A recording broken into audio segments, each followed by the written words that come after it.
I had barely tapped the remote for my garage door when everything in my life flipped upside down. I heard this sharp, panicked scream cut straight through the calm morning air like someone had stabbed the neighborhood quiet with a knife. That's my car. He's stealing my car. For a second, I honestly thought there was a real emergency. But then I saw who was yelling. And of course it was her. Patricia Monroe, the one-woman dictatorship we called our HOA president. She was sprinting across her lawn in a mismatched pajama set and a silk robe that kept flying open in the wind. Her hair was an explosion of curlers, and she was pointing right at me. I remember thinking, "You've got to be kidding." But no, Patricia doubled down. She whipped out her phone and started screaming into it. "Send police. Right now. My brand new luxury vehicle is being stolen from under my nose." And it took me exactly 3 seconds to realize that the luxury vehicle she was referring to was my car, in my garage. A car I'd bought fair and square. A car she had been obsessing over for weeks. If someone had walked by at that moment, they would have seen a grown woman in pink slippers shrieking like I was hot-wiring her SUV. Meanwhile, I was standing there holding a laptop bag and a coffee mug, looking like the most confused criminal on earth. That's how my day started. But what I didn't know yet was that this meltdown, this ridiculous false accusation, would unravel a secret that had been poisoning our entire neighborhood for years. And by the time everything was over, Patricia wouldn't just lose her position. She'd lose everything she'd used to control us with. It began about a month earlier, back when I was just a guy working from home trying to mind my own business. My name's Daniel Hartman. I'm 33, a software engineer, the kind who enjoys quiet mornings, a clean garage, and not being screamed at by rogue HOA presidents. I'd spent 3 years saving for a specific car, a graphite black 2018 Mercedes E-Class with low mileage, pristine condition, and a maintenance record so perfect it could have been framed. And then one Saturday I found it at a county surplus auction and bought it legally, clean title, no drama. But apparently Patricia had also wanted the exact same car.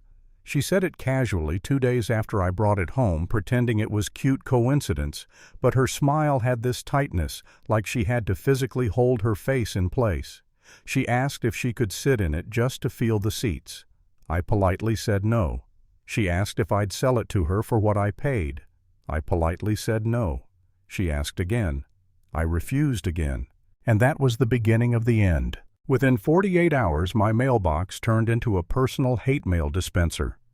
Violation notices appeared like weeds.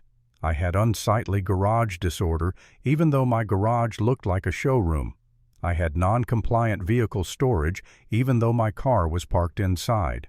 I had an unsafe exterior environment, which apparently meant the reflection on my garage door could temporarily blind pedestrians. I wish I were kidding. Patricia had signed every notice herself in this loopy handwriting that looked like she'd written it angrily with purpose.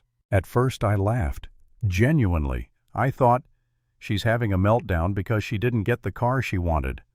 But as the letters stacked up, I felt irritation climbing under my skin. She wasn't just being dramatic, she was weaponizing HOA rules.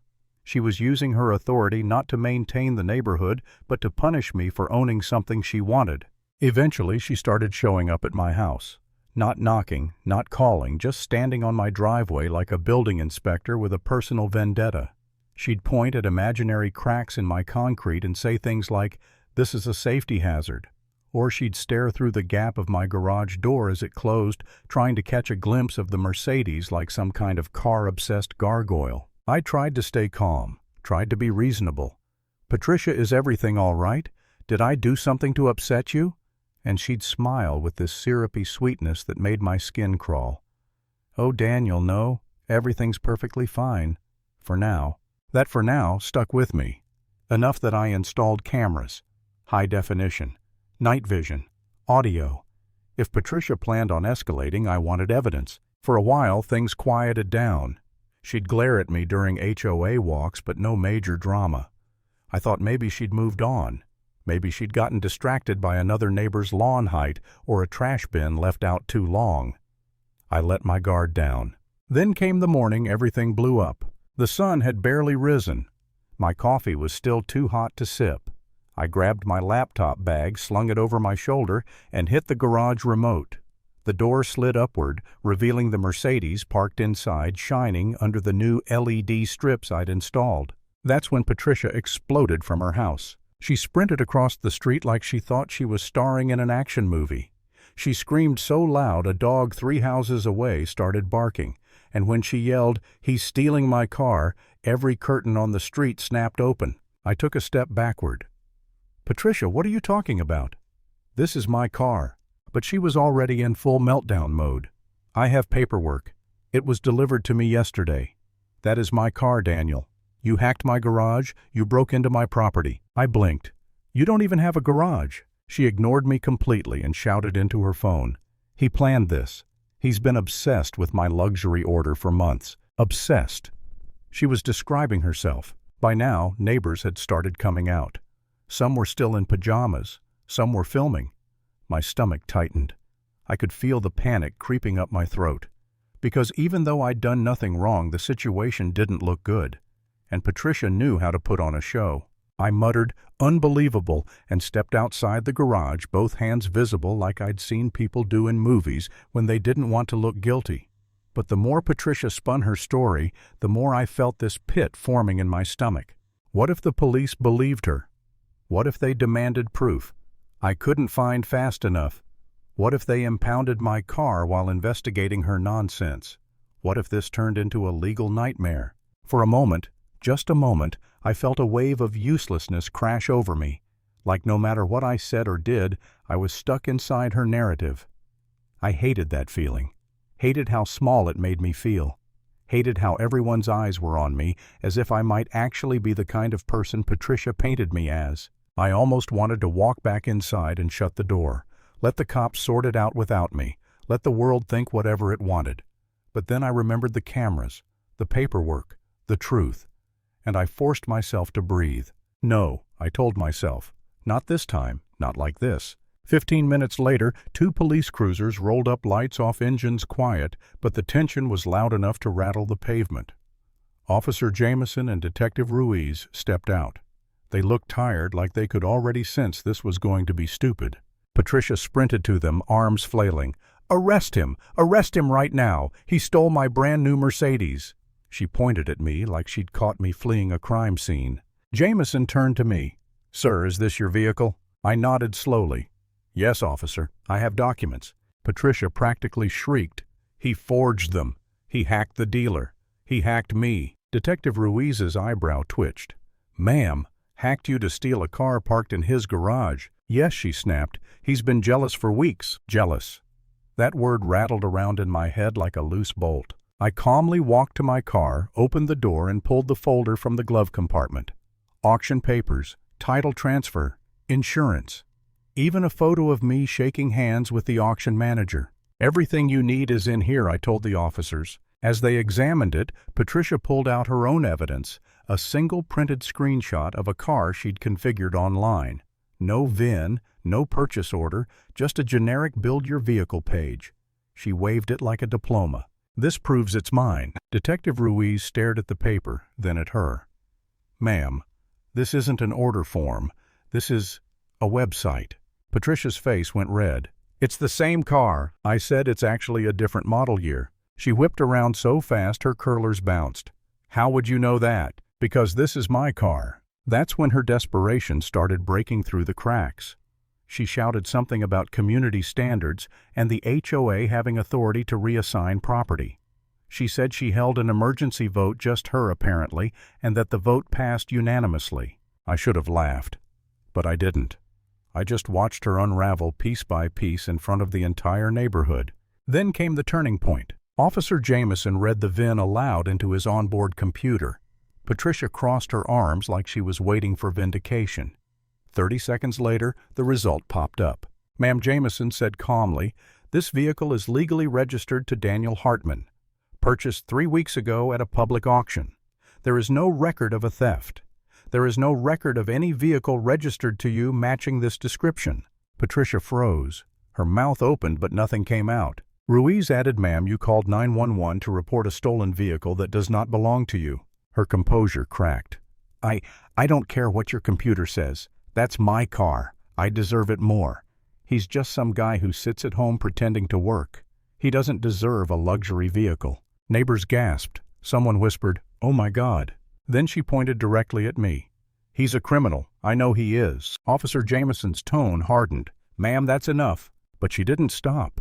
Patricia never knew when to stop. She lunged toward my garage, yelling, "He probably has more stolen cars in there." "Open it. Open it." I shrugged. "Be my guest." I hit the remote.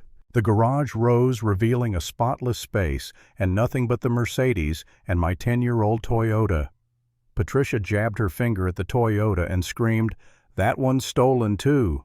Nobody owns two cars unless they're running a scam." Ruiz whispered to Jameson, "She's losing it." And that's when the detective said the sentence that shifted everything. "Ma'am, you are under investigation for filing a false report, attempted fraud, and harassment." Patricia backed away. No, I'm the victim. You don't understand. I am the HOA." But Jameson stepped forward. "Turn around, please." She tried to run. She made it maybe 6 feet before her slipper flew off and she stumbled into her flower bed. Jameson caught her easily. There was no dignity left to save. Neighbors filmed. Some whispered. Some shook their heads. Patricia's voice cracked as the cuffs clicked around her wrists. "This is all his fault. He set me up. The HOA will destroy him.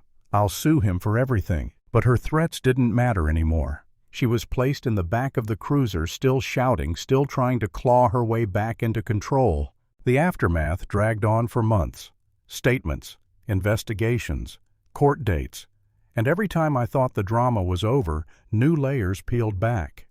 It turned out Patricia hadn't just been power-hungry, she'd been siphoning HOA funds for years. Thousands, tens of thousands. She had a secret savings account dedicated to a new luxury car she could never quite afford. When my Mercedes showed up before hers ever could, she snapped. In court, she looked smaller. Not physically, just deflated. Like someone had siphoned out the arrogance she'd always wrapped herself in. She didn't look at me once. Not during testimony. Not during cross-examination.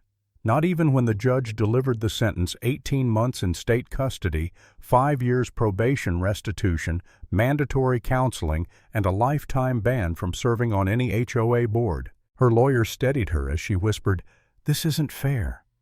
But the truth was, it was more than fair. It was overdue. And as the gavel came down, echoing through that silent courtroom, I finally felt something I hadn't felt in months. Relief, not joy, not triumph, just relief. Because sometimes the biggest battle isn't proving someone wrong. It's refusing to let their madness convince you that you're the crazy one. And if there's one thing I learned from all of this, it's that power in the wrong hands doesn't just corrupt. It eventually destroys the person who tried to use it to control everyone else.